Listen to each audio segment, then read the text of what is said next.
exclusividade. Ela fala que a lei penal dirige-se indistintamente a todos, ainda que essas pessoas sejam inimputáveis, que vivem sobre a jurisdição do Brasil e estejam no território nacional ou no exterior. Quanto ao princípio da abstratividade, esse princípio foi criado para abranger o maior número de casos parecidos com aquele, como exemplo o artigo 121 do Código Penal, que diz matar alguém, só que ele não especifica como foi a morte, se foi com a arma, se foi com a faca ou por outros meios. Ele procura abranger o maior número de casos parecidos, pois o legislador não tem como prever todos os conflitos que podem ocorrer nas relações sociais. Olá pessoal, meu nome é Fabíola, eu vou estar falando agora sobre as características da lei penal, a exclusividade. A exclusividade, ela informa que somente a lei tem como criar penas e delitos. É a lei que tem como criar o crime e somente a lei pode revogar esse crime. Assim como é a lei que tem como prever a pena e somente a lei tem como revogar esta pena. O que eu quero informar em relação a isso? Um exemplo. Se de acordo com determinados costumes de uma cidade, naquela cidade ocorreu um crime, pode aplicar a pena de acordo com os costumes? Não pode, somente através da lei.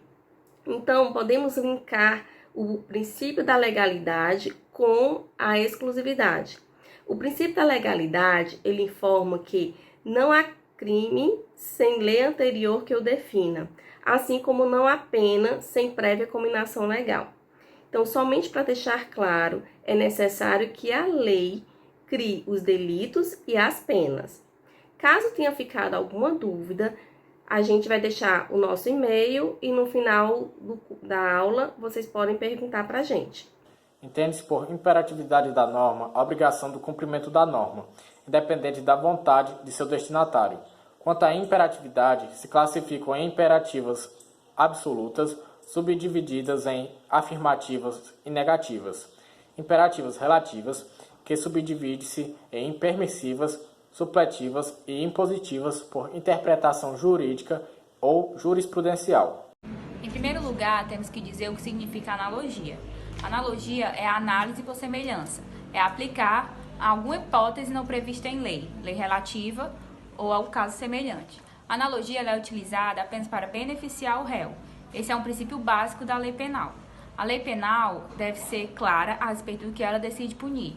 Na dúvida, a analogia ela pode ser utilizada sempre a favor e nunca contra a quem ele deseja punir.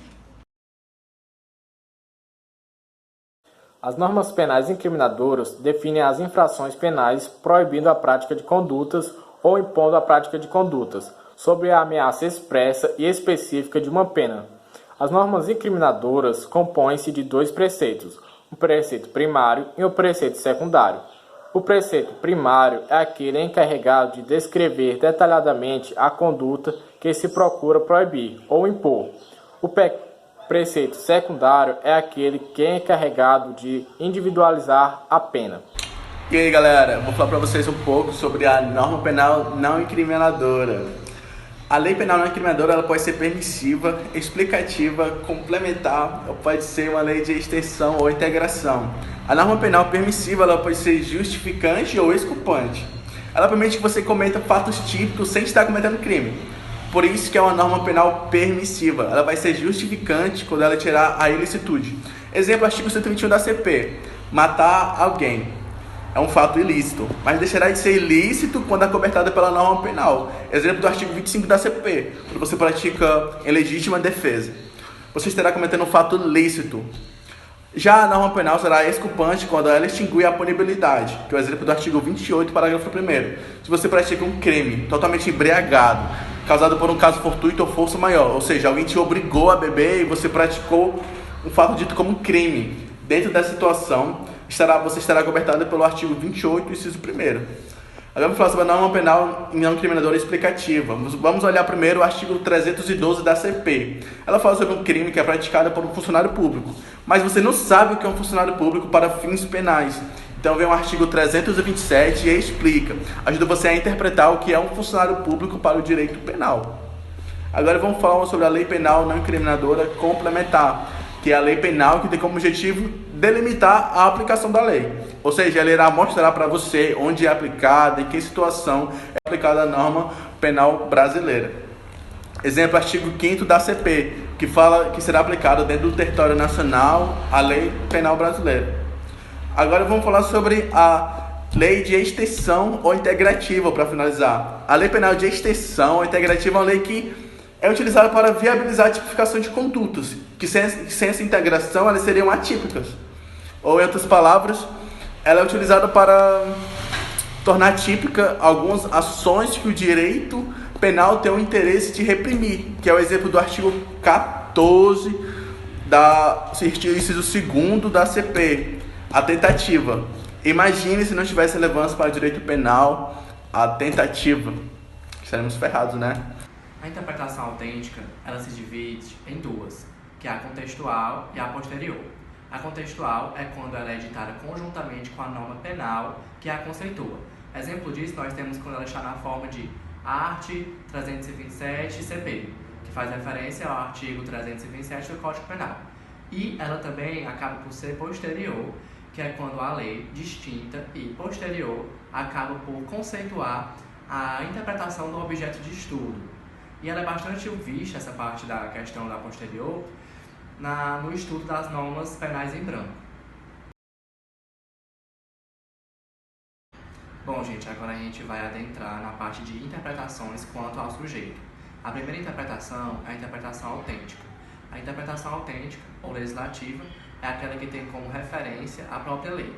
Exemplo disso, nós temos o artigo 327 do Código Penal, que traz em si o conceito do funcionário público. Tal artigo diz que considera funcionário público, para efeitos penais, quem, embora transitoriamente ou sem remuneração, exerça cargo, trabalho ou função pública. Quanto à interpretação da lei doutrinária, é aquela feita por mestres, juristas e especialistas do direito. Geralmente, essas interpretações são encontradas em pareceres jurídicos, obras científicas e doutrinas.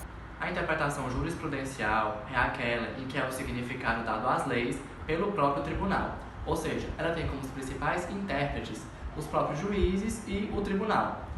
Ela acaba por trazer em si já critérios pré-estabelecidos pela lei, justamente para que o Poder Judiciário não busque inovar tais normas já pré-estabelecidas. A partir de agora, nós encerramos a questão das interpretações quanto ao sujeito e vamos adentrar as interpretações quanto ao modo. A primeira que eu vou citar é a gramatical, considerada a mais simples, porque vai muito da questão do intérprete. O intérprete vai ler as palavras que estão no papel e vai simplesmente interpretá-las no seu sentido literário, apenas isso. Bem, pessoal, agora eu vou estar falando sobre os meios ou métodos da lógica ou teleológica. Busca a vontade da lei. Qual a finalidade da lei? A vontade da lei seria a manifestação do pensamento do legislador ao realizar determinada lei. Então, eu vou dar um exemplo. O legislador, quando fez o ECA, qual o objetivo dele quando ele impôs vários tipos de penas? Naquele momento, ele queria, na verdade, proteger as crianças e os adolescentes. Outro exemplo é o artigo 5º da Lei de Introdução às Normas do Direito Brasileiro. Esse artigo 5º, ele informa que a aplicação da lei, o juiz atenderá aos fins a que ela se dirige e às exigências do bem comum. Bem, o que eu quero informar é que o intérprete, ele vai estar buscando todos os elementos que ele tenha naquele momento, para que dessa forma ele possa manifestar a vontade daquela lei. E quais seriam esses elementos? São 3. Os elementos históricos, sistemático e o direito comparado. Mais à frente, alguém vai estar detalhando cada item. E caso tenha ficado alguma dúvida, no final deste vídeo colocaremos os nossos e-mails para que dessa forma a gente possa retirar as dúvidas caso tenha ficado alguma. A sistemática está em conjunto com a legislação em vigor e com os princípios gerais do direito. Eu vou citar um exemplo. O artigo 44 do Código Penal, ele não permite penas alternativas quando o crime é doloso, cometido com violência. Porém, no caso do crime doloso com violência, que incida nos casos de menor potencial ofensivo, como lesão corporal, a pena alternativa é incentivada, tendo em vista a interpretação sistemática do Código Penal.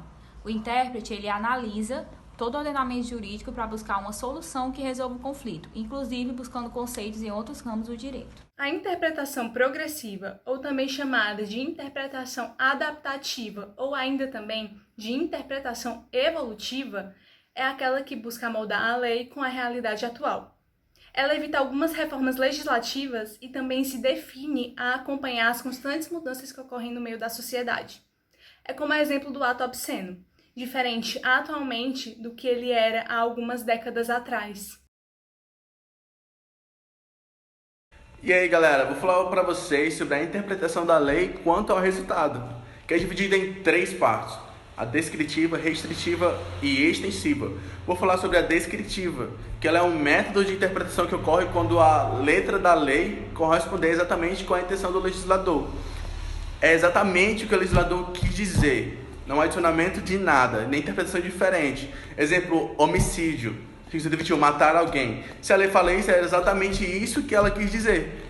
Reclusão de 6 a 20 anos. Ponto.